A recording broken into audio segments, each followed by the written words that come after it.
animated. So, brace yourself, buckle your seatbelts, because she's about to share. Cherise.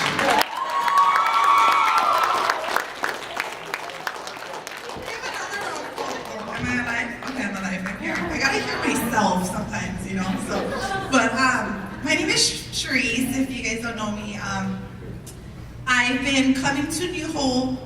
This August will be 2 years that I've been coming here.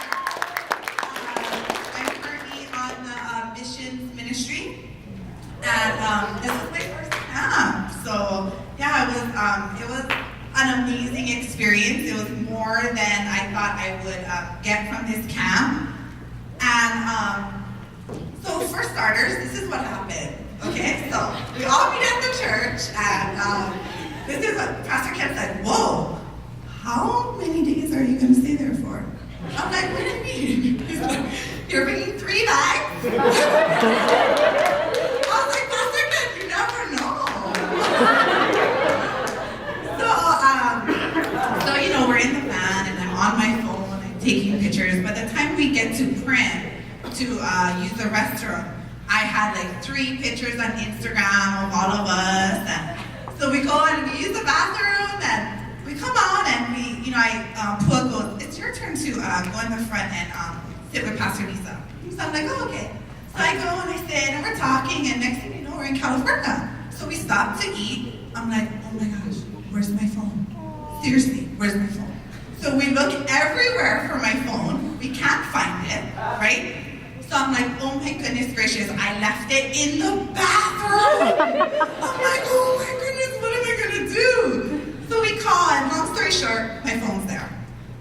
I was like, Lord, you are definitely talking to me. You got my attention. What I've learned is that he was trying to teach me something. He taught me that. He was like, you know, Cherise, he was like, you're going to this camp. This is going to be your first time. He was like, I just want all of you. All of you, Lord. Your phone is like you're connected to like an umbilical cord. He was like, I need your whole attention, right? So he took it away. And he did. So praise God, it was locked in a cabinet the whole time. It was found, right? It was in the cabinet, so I was able to get it when we came back, but that showed me that I needed to learn to trust in Him. And sometimes, I'm like, yeah, I do trust in God, but do I really trust in God? Right? So I learned that I need to really, really step in faith and really trust Him and know that He's going to provide and He's going to follow through, right? So the second thing that I've learned, I have a few things. The second thing that I learned was surrender. So for those of you who know me very well, I'm a very controlling person. I tend to control everything, right? So after my fiance is in the crowd like, yes.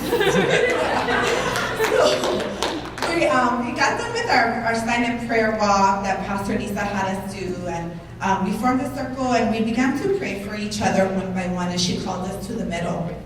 And as we're praying and everything, all of a sudden God is like, Cherise, you need to pray for Pastor Lisa. What? Me?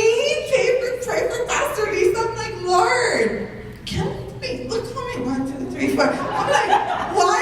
How come me? And I'm debating, and at this point, I stepped out of the circle of the parade, and I'm like this. Lord, are you sure, Lord? Can I do it, Lord? Do I really have to do this? Finally, I was like, you know what? You are in control. I'm going to surrender everything to you. I'm going to step out in obedience. I'm going to step out in faith. And I'm going to do exactly what you want me to do. If you want me to pray for Pastor Lisa, I'm going to pray for Pastor Lisa. So I did. And it was amazing. And the last thing the Lord showed me was His love. His love, His grace.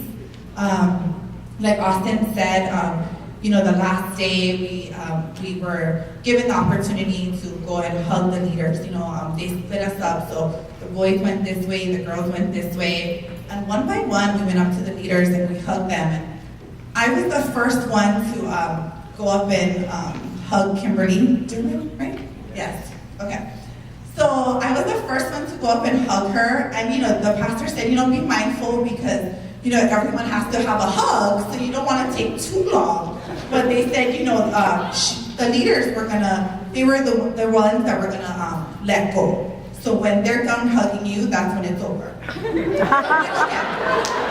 So, we're like praise worship, right? So all of a sudden I'm like, whoa, I'm the first one. So I go up and I hug her, and I started to cry, and it was such an emotional hug, and I really felt like I was hugging Jesus. I felt the love that poured out of her into me was just amazing. I can't even put into words how it felt. I was like, wow, he really is alive. He did rise. That's what they taught me in church. He is risen.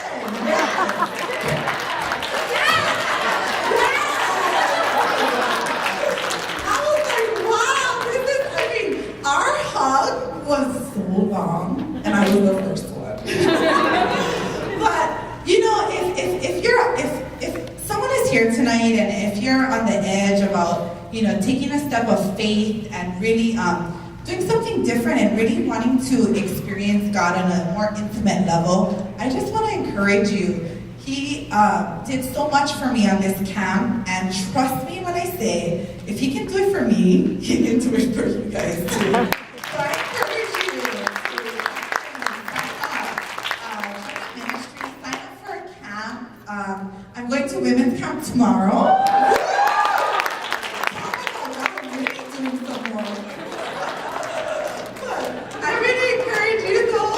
Definitely, it's been an amazing experience. We bonded, and it was just, I don't even know. I can't even put it into words. Hopefully that was enough, and hopefully you received. Thank you.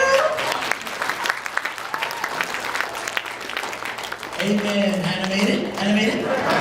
Hallelujah. Well, that was the testimonies for tonight. We have other testimonies on Sunday, so if you'd like to hear them, you have to come back. Yeah. And at this time, I'd like you to turn your attention to me. I'm going to speak a little. I'm just joking. We're going to turn your attention to